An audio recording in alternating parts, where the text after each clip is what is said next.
And the major part of this job was getting off the paint.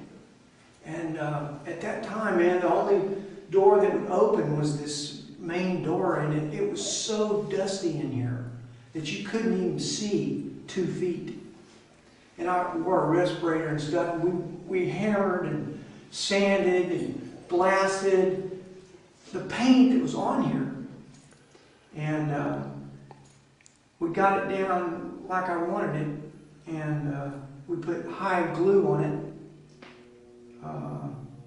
It's a natural animal high glue, and then we made quite a few batches of homemade gesso, which is whiting and marble dust and titanium white. You heat it.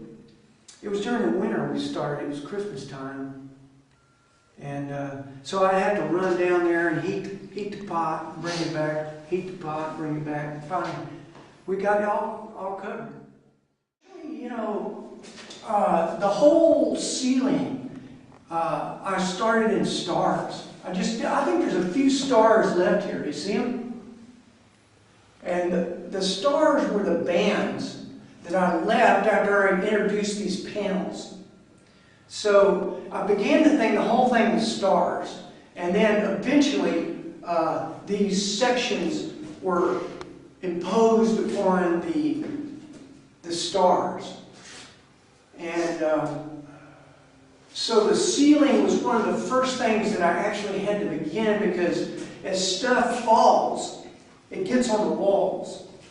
So I began initially to do the ceiling, and as I say, it was just blue and white and kind of purple. You can see them, that band is left there. But it used to be stars everywhere. Because I had used this sculpture here to make the focal point of the church.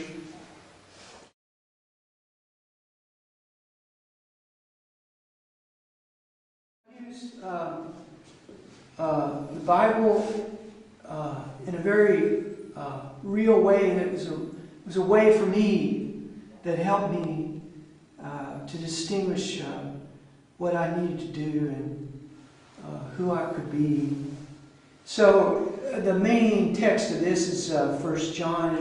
I think it's chapter 25, and it's called "Test the Spirits." It's a very important passage, and it's very inclusive.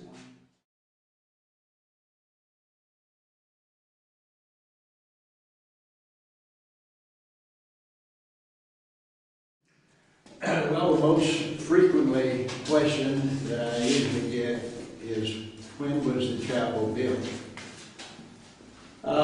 It was built in the late 30s, about 38, 37, someplace along in there. And it was built by my mother, Alene, who was a very religious and dedicated person. And one of the first things that she did when we bought the property was to put this little chapel up here, because there was no other church on the island at that time, and she built it for the children of Puerto Rico.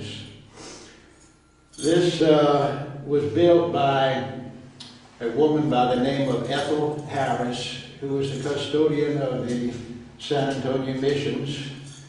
And she spent a lot of time in the hill country. All of these, we'd come down on weekends, and all of these flagstone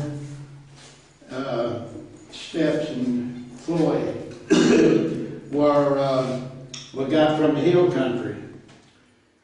Our next step was to get the children of the island interested in the chapel, to entice the children to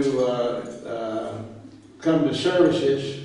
She started this ice cream and cake affair that got to be pretty funny as it went on.